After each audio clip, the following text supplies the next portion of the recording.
Hello, Singaporeans. I just returned back from my overseas art trip. Was representing Singapore in an art event, and quite unlucky. I just catch a flu also recently, and he's still resting now. So please pardon me if I sound weird in this video. By now, we know the PAP government, the union, and Grab are forming a work group to tackle the issue of foreigners illegally doing delivery work here in Singapore and impacting the earnings of platform workers, especially food delivery riders. And about 20 delivery riders met with the leader of the oppositions to raise concerns such as outsourcing of delivery jobs to contractors that can hire foreign workers and how the algorithms for various delivery platforms disadvantages them. Let's face it, no one dreams of delivering food in the rain at 50. They are doing it because no one else will hire them. Those that hold power are waking up late to a problem that delivery riders has been living with for years.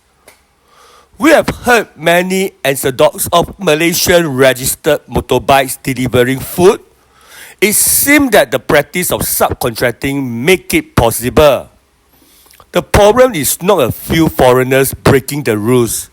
The problem is a system designed to make it easy to look away while the work still gets done. The riders know it. The platforms may know it. The ministry probably well aware of it. But everyone is pretending this is new. It is not. It has just reached a point where they cannot ignore it anymore. So in my view, we cannot wait for Parliament to convey or to hear the other side before taking a position, especially after hearing directly from delivery riders for so long. And the other side, why is it? Is it the side of the billion-dollar platform companies trying to protect their profit margins? When workers are already being pushed out and undercut, waiting to hear from both sides only protects the system. It does nothing for the rider who is already losing jobs to someone holding a borrowed account. Parliament only convenes in September. A good few months away. By then, the damage will have continued unchecked. These companies knew how the system was being used, but as long as the orders kept coming in and the platforms stay busy, they look the other way. That is the rot in the core, a system that rewards platforms for pretending to regulate while quietly profiting off the very abuse they claim to oppose. That is how these companies work. They will follow the law only when they are forced to. They will do just enough to keep the regulator off their backs, but not enough to stop the problem.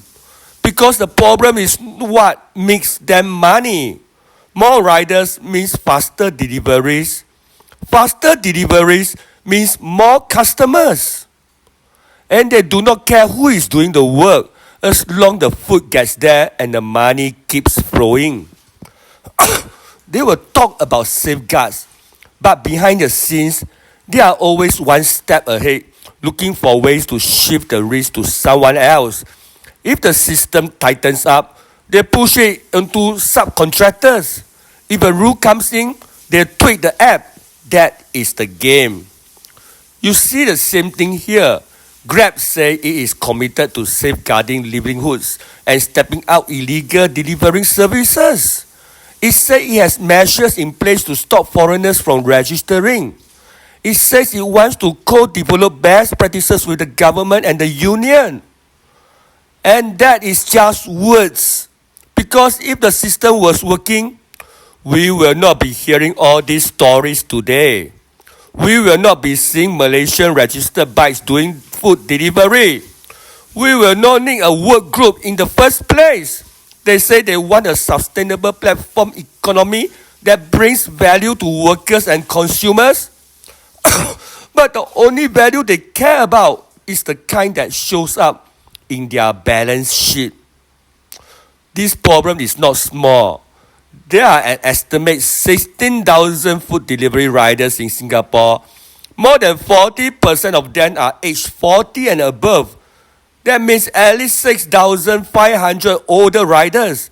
And the proportion of elder riders could be even higher if you count only those who rely on delivery as their main income.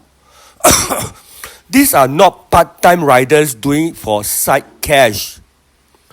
These are out-of-job Singaporeans in their 50s and 60s, riding through rain and heat to put food on the table for their families. They are not on the platform for flexibility. They are there because there is nowhere else to go. For food delivery riders, protection cannot wait for Parliament to be convened.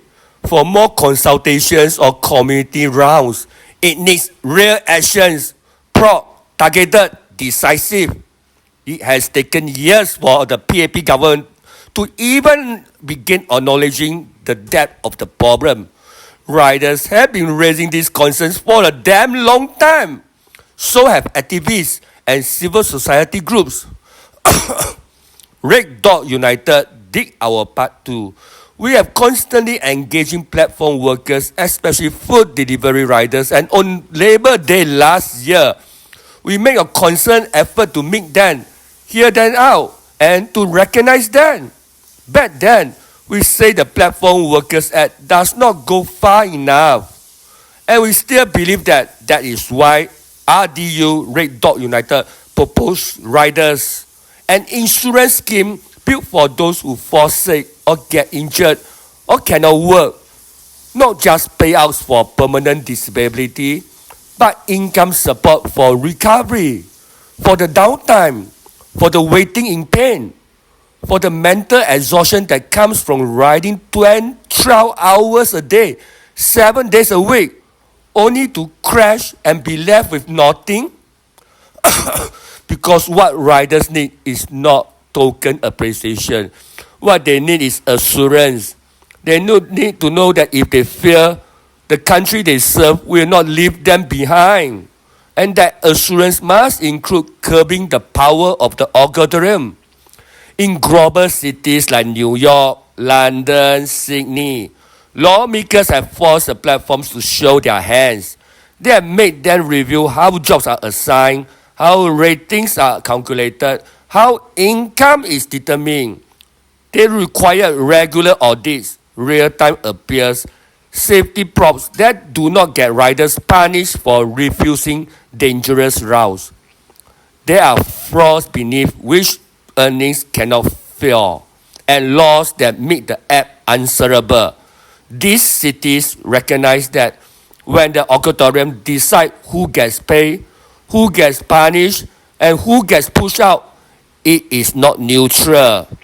It is power, and power must be made accountable. But here, the auditorium is still a black box with a weight inside. It decides who gets the next job and who gets left waiting. It punishes riders for declining jobs that pay too little or go too far. It hides behind trade secrets while controlling someone's daily bread. Riders tell us they work harder, faster, longer, but earn less. They are made to chase bonuses that move like mirage. There is no visibility, no flaw, no fairness. The auditorium is judge, jury, and executioner. And the worst part, it does not care if the rider is injured or tired or sued to the skirt. As long as the food delivers and the profits grows, the system is considered a success. If we are serious about protecting food delivery riders, then we cannot just tweak the margins. We must challenge the machine. The Platform Workers Act must go further. We must wrap back control from billion-dollar platforms that have built their empires off the backs of riders they refuse to protect. It must make the invisible visible. Because right now, what rises in the dark is not just your food order. It is entire class of workers stripped of dignity, rot dry, then discarded. That cannot be the future of work. Not in a country that pledges to build a democratic society based on justice and equality. So when leaders hear riders speak plainly about being undercut, sidelined and burned out, and still say they need to hear from the other side before speaking up, something is very wrong. Because there are times when balance becomes betrayal, when those with power sit on the fence while workers are crushed beneath it. Neutrality is not virtue when the harm is clear. It becomes a shield for those who profit from delay, confusion, and business as usual. And we must name what that business is. It is a system tied in favor of the billionaire class and big businesses designed to protect margins, pass risk down to those with the least power. A government that claims to be neutral but bends towards the billionaire class does not need help from the oppositions to keep that balance in place.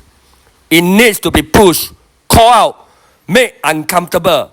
In time like this, you must know who you stand with, and you must stand with them now. Lastly, I would love to hear your thoughts. I am Ben Puah. Thank you.